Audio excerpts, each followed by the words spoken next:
Uma aluna me escreveu dizendo: Andréia, os negócios estão indo super bem. Eu finalmente me acertei com meu marido. As crianças estão em paz. Tá tudo indo bem. Eu tô viajando, tô de férias com a minha família. A gente tá aqui e no meio da viagem me bate uma sensação de que eu estou fazendo uma coisa errada. Tá insuportável isso. E ela realmente estava no meio da viagem enquanto ela me escrevia tudo isso. Uma viagem internacional que era uma coisa muito importante dos sonhos dela. E esse tema que eu vou trazer hoje, ele tem a ver com essa história. Eu não vou falar para vocês o desenrolar da história dela, mas eu gostaria de trazer para vocês essa visão. Às vezes na nossa vida tá tudo indo bem, tá tudo fluindo, parece assim que tá mágica. Só que dá uma impressão de que a gente está fazendo uma coisa errada ou que a gente não tá, é, ou que a gente está escondendo alguma coisa.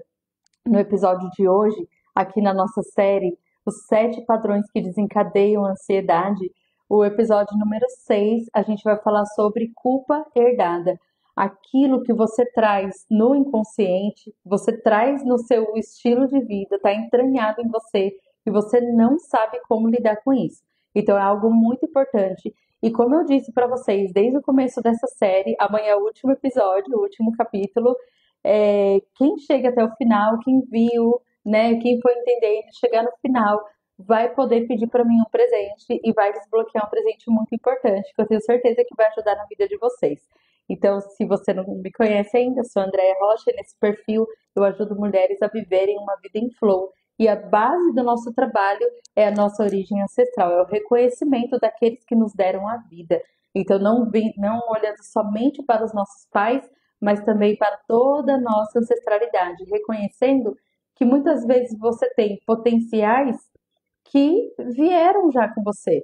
E da mesma forma que você tem esses potenciais e essas tendências muito positivas, você tem também alguns pesos e algumas dores que vieram com você que também não são suas. Mas a gente honra e a gente leva com muita naturalidade tudo que é positivo e a gente tem uma tendência a rejeitar ou a querer tratar o que é negativo.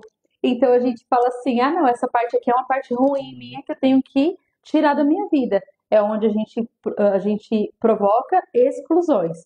Toda exclusão vai gerar uma compensação. Então, quanto mais você tentar retirar uma coisa da sua vida que está te incomodando, mais aquilo vai se aparecer na sua vida em outros formatos. Eu tiro esse comportamento do meu pai que eu não gosto, mas eu caso com um homem que faz a mesma coisa comigo.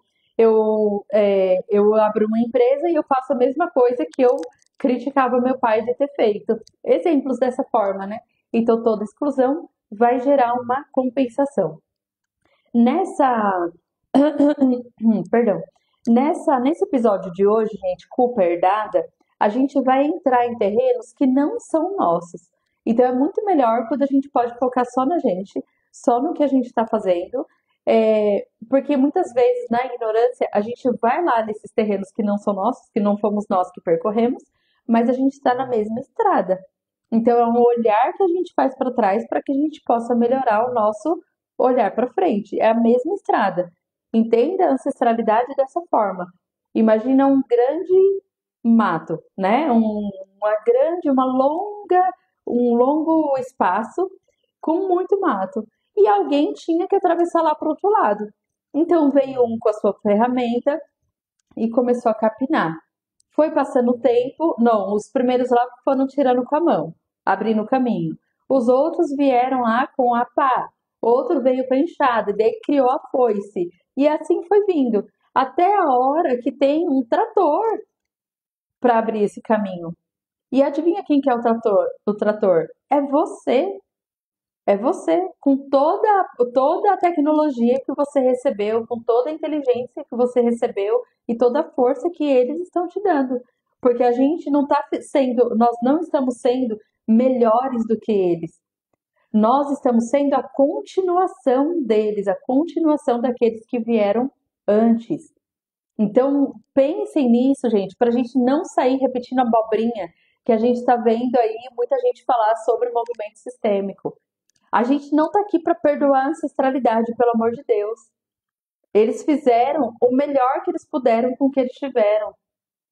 Se você precisa, né? Se você tem essa sensação de perdão, você vai fazer esse trabalho sobre si, vai entrar lá dentro de você. Claro que existe esse trabalho, é um trabalho terapêutico, mas não saiam repetindo abobrinhas. Eu já perdoei minha mãe e minha vida continua travada. Eu já perdoei meu pai e minha vida continua travada. É por causa dessa sua postura que sua vida está travada. Uma postura arrogante, uma postura ignorante, inclusive. Não tem isso. Quem perdoa não fica falando, já perdoei, próxima página, próxima fase. É um. Até porque, gente, eu vou falar aqui, né, já que as polêmicas já estão se abrindo antes de terminar o curso, não existe nada a ser perdoado. Não existe. Até porque não existe nenhuma ação que vai sair daqui sem consequência. Então não importa o que o seu pai fez com você, existe uma consequência, só que você não é o juiz. Não é você que vai determinar o que que é, até porque você não está na consciência do seu pai para saber a consequência daquilo que ele fez. Então não é a vítima que fala lá pro condenado qual que é a sentença, não é? Então assim, mas aqui nessa vida não, nenhuma ação vai sair sem consequência. Toda ação tem consequência, só que a nossa mente não é capaz de entender, né, o que que a vida do outro, o que está acontecendo lá com o outro. E você pode ver, se existe algo na sua vida que você tem a sensação de que precisa de perdão, a pessoa pode olhar para você, a pessoa pode te falar, eu perdoo você, você não fica com a paz no seu coração. Aí você passa por uma dificuldade muito grande na sua vida e é como se viesse um entendimento e é uma redenção. Você dissolve aquela sensação de culpa. Você, em algum momento da sua vida, não é algo, perdão, mas enfim, né? Às vezes essa palavra é necessária num primeiro momento. De se perdoar, de perdoar as pessoas e tudo mais, pode ser necessária. Mas no final das contas, não tem o que você faça.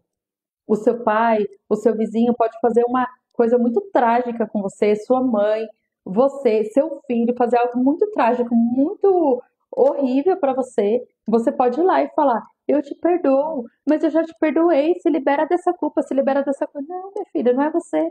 Não é você. Toda causa tem consequência. Então a pessoa fez uma causa, você até pode falar assim: Ó, do meu ponto de vista, você está liberado, mas agora da, né, colher isso aí que você fez, já é com você. Então, da minha parte aqui, ó, tá aliviado. Só para, né, para a relação poder, como fala assim, para continuar se encontrando no domingo e não ficar aquele climão e tal.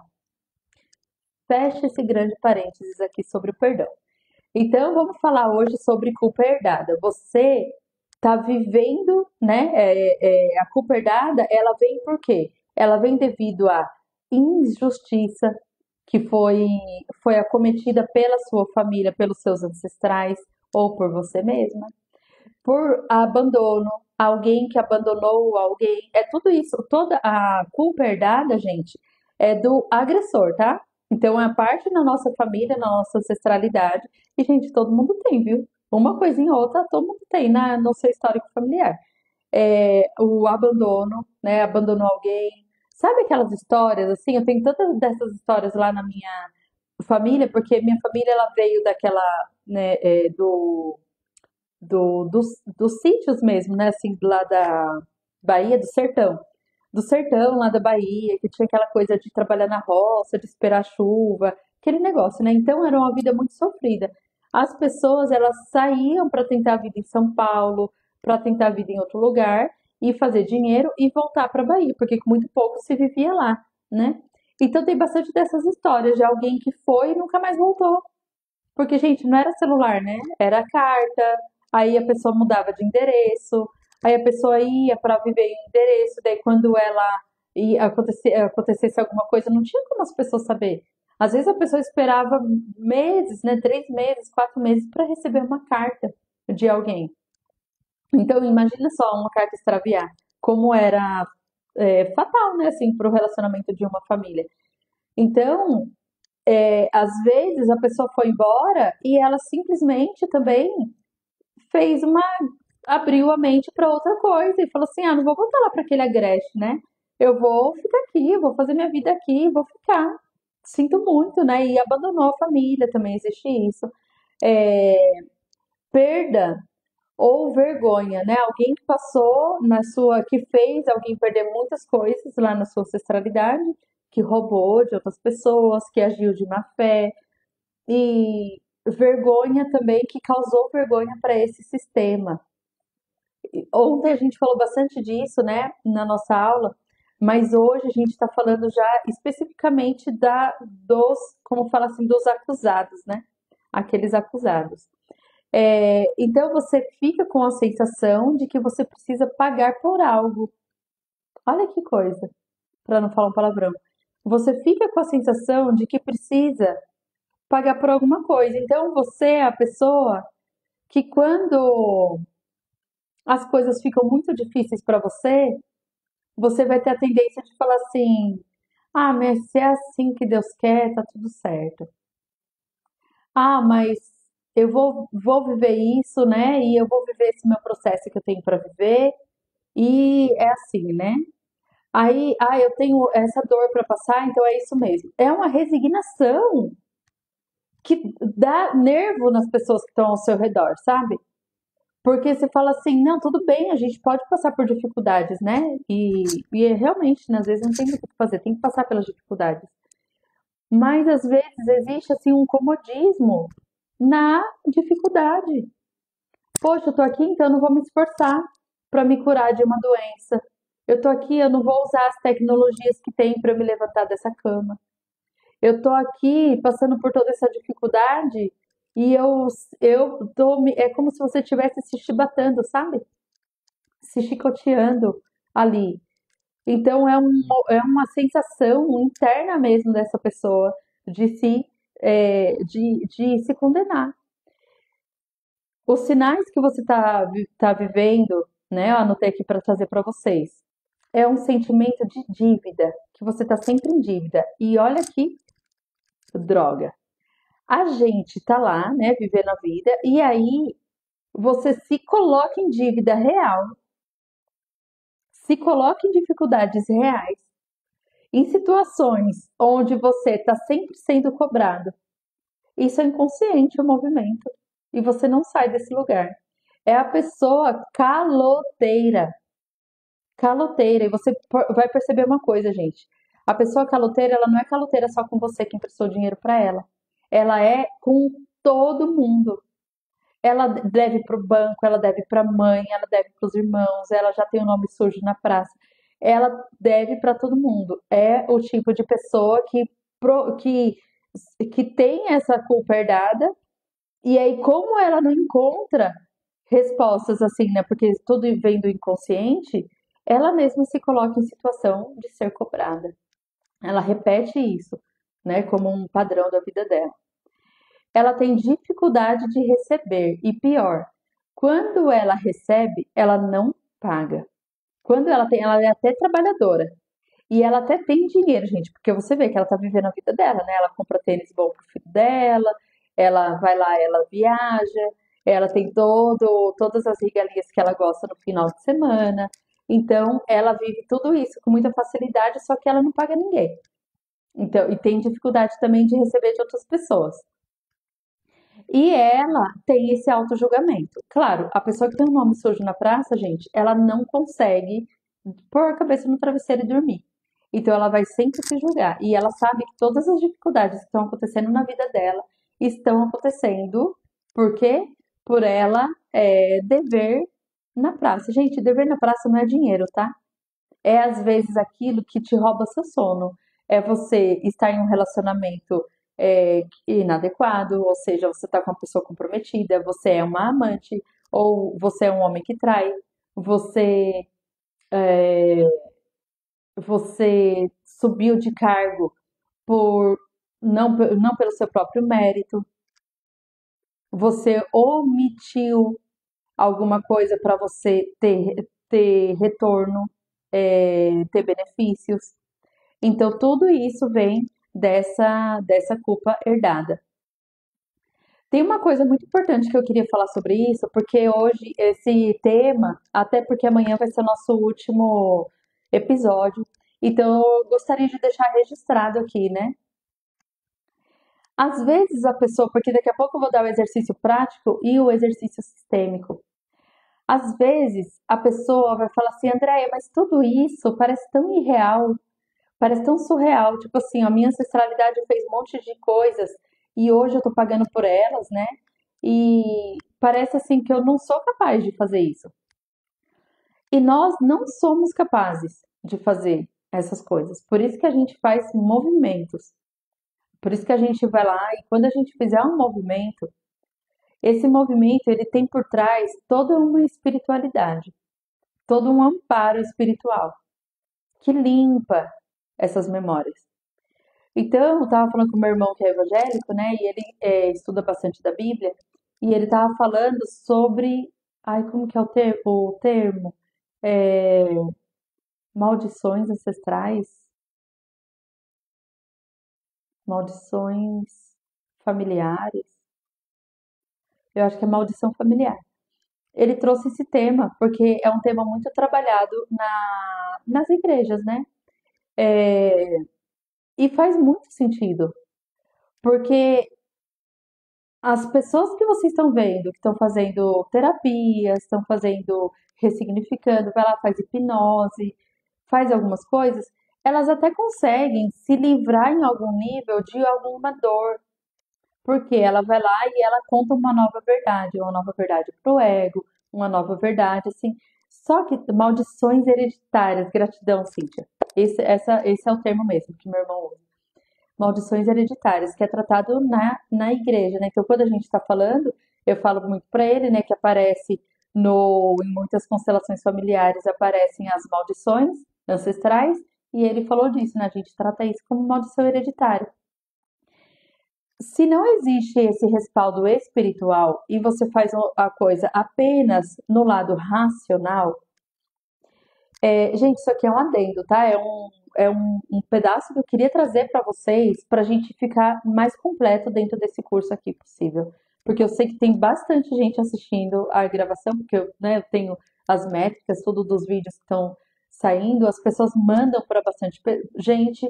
Inclusive, se tem algum episódio que você sentiu que mexeu com você e parece alguém que você conhece, que tem alguma dificuldade, vai lá nesse episódio, manda para a pessoa, se ela se interessar ela assiste o restante da série. Mas assim, você faz sua parte e solta também, né? Porque a gente não vai ficar também forçando as pessoas, né? Porque é indigesto, né? São temas indigestos. É, então, o que acontece é que a gente só consegue fazer um trabalho com a força ancestral se tivermos esse respaldo espiritual.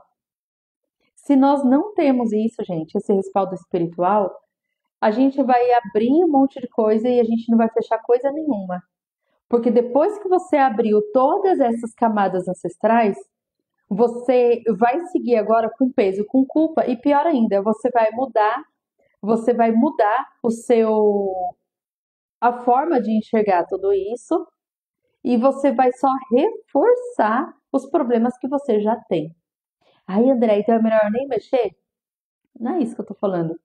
Mexa com a consciência de que você racionalmente, com o seu ego ativo e com o ego ativo de uma terapeuta ou de um grupo de estudo de hipnose, não sei o quê, todas essas pessoas com ego não vão mexer em nada na ancestralidade. Para a gente ir lá e corrigir, e corrigir, o que eu digo assim, né? Colocar as coisas no lugar onde teve uma situação que precisou de perdão, né? Precisou desse perdão. E a pessoa ficou, perdoa, não perdoa, perdoa, não perdoa, e esqueceu que perdão, né, é uma coisa subjetiva, porque a consequência da ação vai vir. Então imagina só, eu tô tomando cuidado para não perder para eu fechar esse loop para vocês, tá? Pra gente encerrar a live, mas olha só. Aí teve um vô turrão que não perdoou, não perdoou, não perdoou. E na cabeça dele é isso, é não perdoar. E na verdade não tem isso. A consequência da ação vai existir. Então, aquela pessoa que fez algo pro vovô, ela já vai colher a consequência do que ela fez. E agora é somatizado com o vovô que ficou muito bravo e não soube lidar com aquela pessoa, e essa dor é passada com muito mais dor e peso para a próxima geração. E fica essa mancha na próxima geração. De um vô que teve a sua raiva, que não foi validada, que todo mundo tomou ele agora como o turrão da história, mas na verdade ele teve uma raiva que foi legítima. De alguém que fez alguma coisa, que causou alguma dor. E as pessoas, ao invés de olhar para essa pessoa que causou essa dor e deixar as coisas no lugar, fez o quê? Todo mundo olhou para o vovô como o turrão e agora o vovô foi é, carimbado, né, como o errado. Porque na cabeça das pessoas, na cabeça ignorante dessa família, o que que tinha? Se o vovô perdoar, vai dar tudo certo e vai ficar tudo bem. Não era, gente. E não é.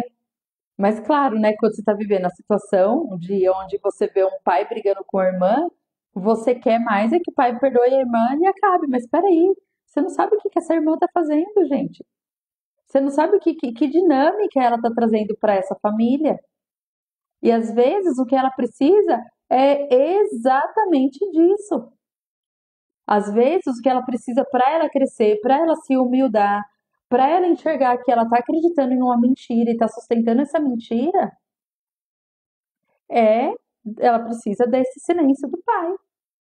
Então a gente, pelo fato de nós não sabermos, não saber o que está certo, o que está errado, o que está por trás dessa dinâmica da outra dinâmica, o que que a gente coloca?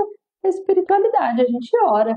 Eu olho lá para a situação difícil da minha irmã e do meu pai e eu oro por eles.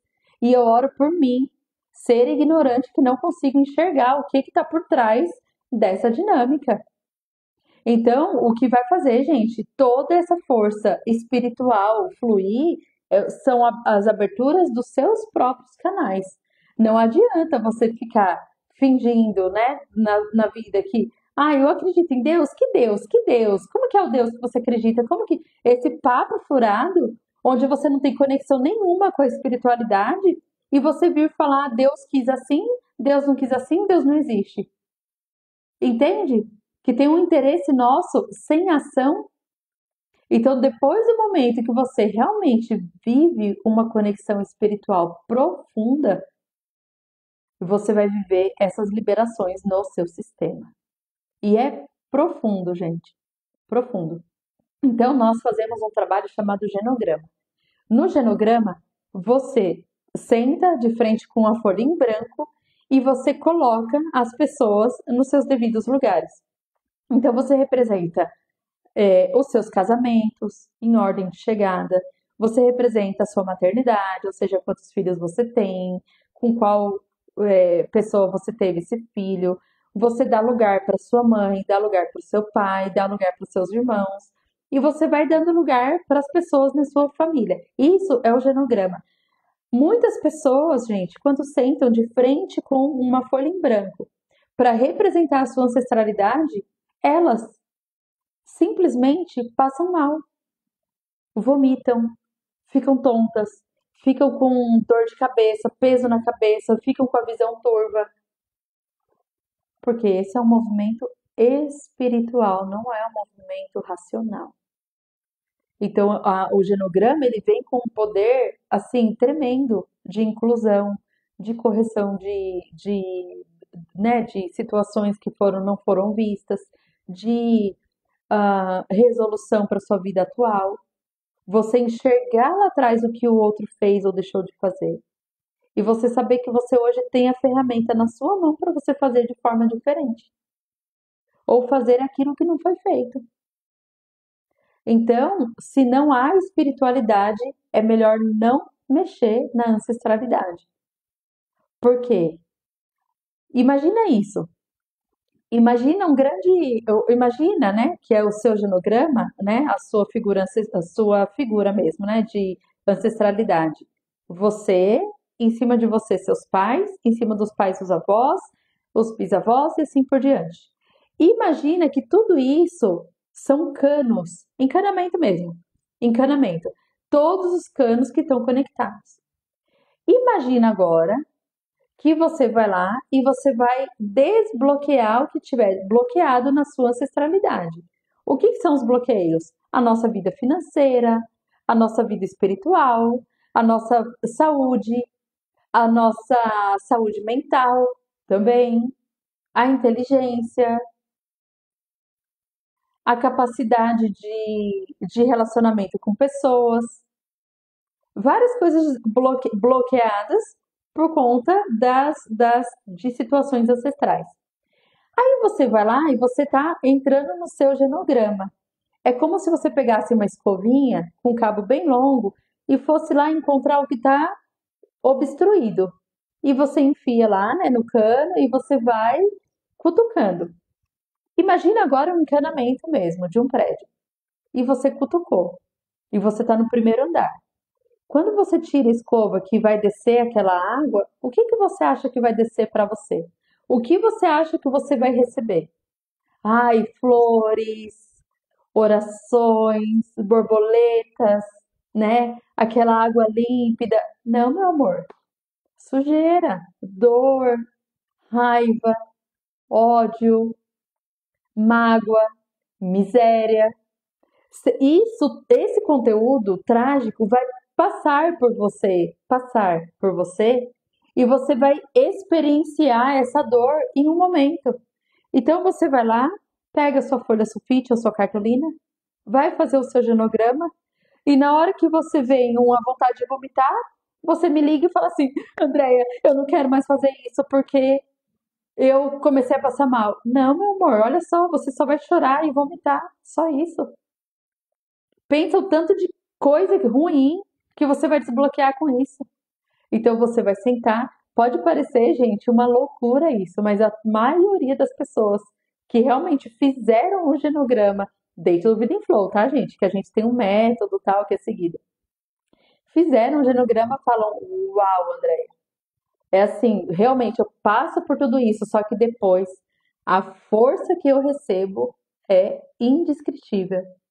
A força que vem, porque não é dor, só dor e sofrimento, mas você vai reconhecer parte daquela dor no seu corpo. Então é uma pessoa que fica doente, é uma pessoa que fica lá com um mal-estar e fica algumas horas com isso, fecha aquele genograma, não consegue escrever nada, volta no dia seguinte e vai lidando com isso. Tem gente que comprou o workshop do genograma, a gente tem, né?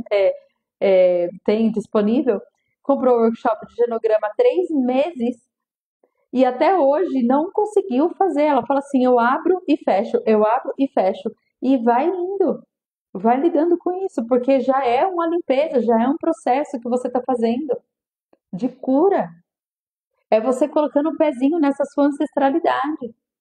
Então, tudo isso que nós estamos falando, nós falamos essa semana da Salvadora, que foi o primeiro episódio, a lealdade invisível, que é aquela, né?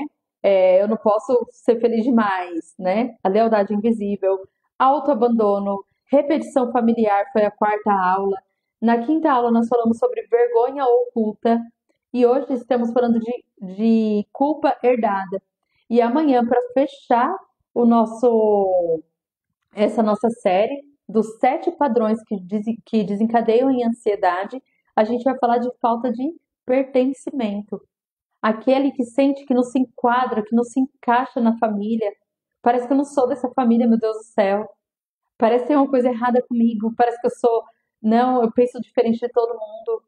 Ou eu não aceito, ou minha mãe não aceito, daí eu me isolo, eu procuro outros grupos para pertencer, enfim.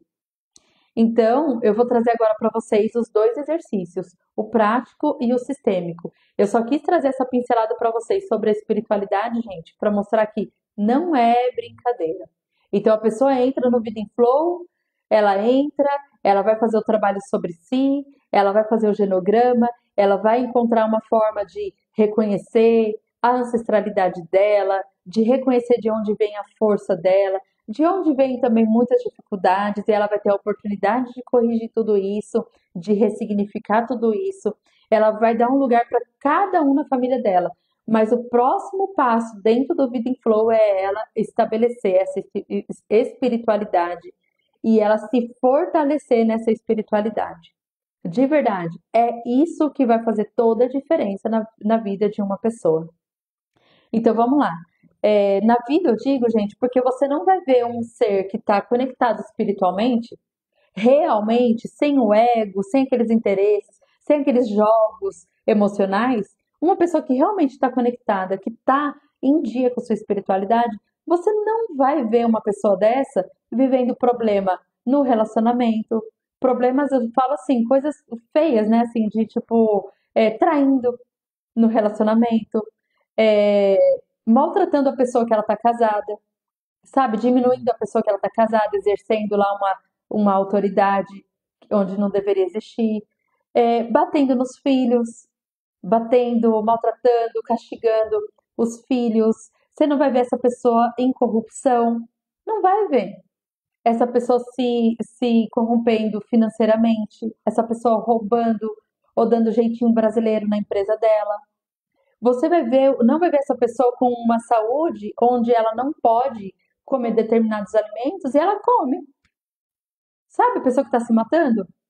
Poxa, essa Coca-Cola tá acabando com o estômago da pessoa. A pessoa já tá lá, já tá doente, já tá se arrastando com isso. E a pessoa segue com aquele vício. O cigarro, a pessoa tá lá com câncer, lutando contra o câncer, com aquele vício dela lá que ela tem, ela tá o quê? Lá fumando. Então você não vai ver. Você não vai ver na mesma figura essa pessoa que está realmente entregue na espiritualidade, entregue onde ela confia, onde ela vive aquilo, ela vivendo essas outras coisas. Não, sabe? Não combina. Não vai estar na mesma página. Não vai. Então você vai ver uma pessoa quando ela entende o que é essa espiritualidade, como pedir, como se entregar, como realmente confiar. Gente, estou falando de espiritualidade porque, olha, tem várias religiões, né? Então, a porta qual você decide entrar para sua espiritualidade é você que decide. Não sou eu, não é ninguém que deveria estar falando para você, olha, essa porta aqui, ó, é ela. Essa porta aqui que é. Não, é você, porque a visão que você tem de Deus, a imagem que você tem de Deus é sua, não é de outras pessoas. Então você precisa ir onde você sintoniza, né? Você precisa estar onde você sintoniza. Então você não vai ver uma pessoa que está vivendo uma espiritualidade bonita, sóbria, sabe? Onde ela está ali realmente, né, sendo amparada, e você não vai ver essa pessoa em dor, sofrimento ou coisas erradas, estando em coisas erradas, não vai. Não combina, é um texto que não combina. Então, enfim, vamos lá. Vou passar o exercício prático, o exercício sistêmico para a gente encerrar a live de hoje e a gente ir para o nosso, né, amanhã para o nosso último capítulo da nossa série. Então, o exercício prático você vai escrever lá no seu. Não, esse não é de escrever. Esse você vai escrever só para você poder ler. Esse exercício eu sugiro que você escreva nesse post-it aí agora, no seu papelzinho ou no seu bloco de notas, e você vá para frente do espelho e repita em voz alta. Essa é a frase. A culpa que não é minha, eu devolvo. Vai lá na frente do espelho, olha para frente do espelho e fala: a culpa que não é minha, eu devolvo. A culpa que não é minha, eu devolvo. A culpa que não é minha, eu devolvo. Fala assim, ó, umas 3 vezes em voz alta, gesticula, mexe, olha nos seus olhos lá no espelho, assim, e fale com essa potência. Aí agora o exercício sistêmico é aquele que a gente faz. A diferença, né, dos dois é que a gente vai falar para os nossos ancestrais. Então a gente vai imaginar do lado direito atrás o meu pai, do lado esquerdo atrás a minha mãe, o seu pai, né, sua mãe, atrás os avós, os bisavós, os tataravós e assim por diante. E aí você vai falar a seguinte frase, você vai mentalizar todos eles como eles estivessem na mesma sala que você. Você vai honrar a presença deles. Você vai imaginar tudo sobre culpa herdada. Tudo aquilo que a gente falou. Injustiças, abandono, perdas, perdas que eles ocasionaram para pessoas, vergonha, é, é, dívidas que não foram pagas.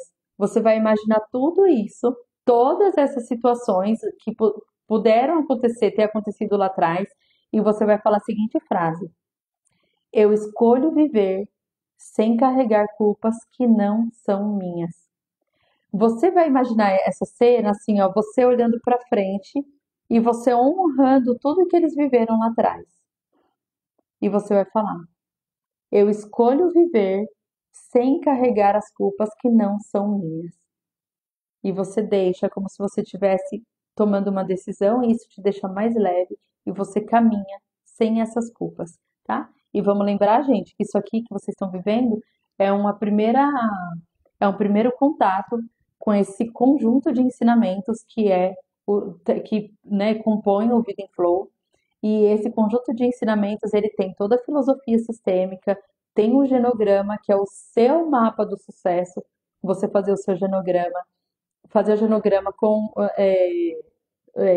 tudo que a gente traz do Vida in Flow mesmo, né? Com esse perfil mesmo do Vida in Flow. Você tem uma possibilidade de ter o seu genograma lido por mim. Cada genograma passa por mim, não vai para a equipe. Sou eu que vejo cada um e eu tenho um momento com a pessoa que faz esse workshop de genograma, eu tenho um momento com essa pessoa. Então, às vezes, esse momento demora da gente marcar, demora para a pessoa conseguir fazer, conseguir terminar, tá tudo bem. Nós temos também a sua caminhada, uma jornada para você viver, que você vai limpando e você vive, chega uma hora que você fala, poxa, Andréia, entendi, é isso, tá feito. Sabe, não é uma coisa sem fim. As pessoas optam por por se manter dentro do Vida in Flow depois que terminam os cursos, não por uma necessidade, às vezes bate uma luz, né, que assim, não por uma necessidade, não por uma prisão, não é por um aprisionamento.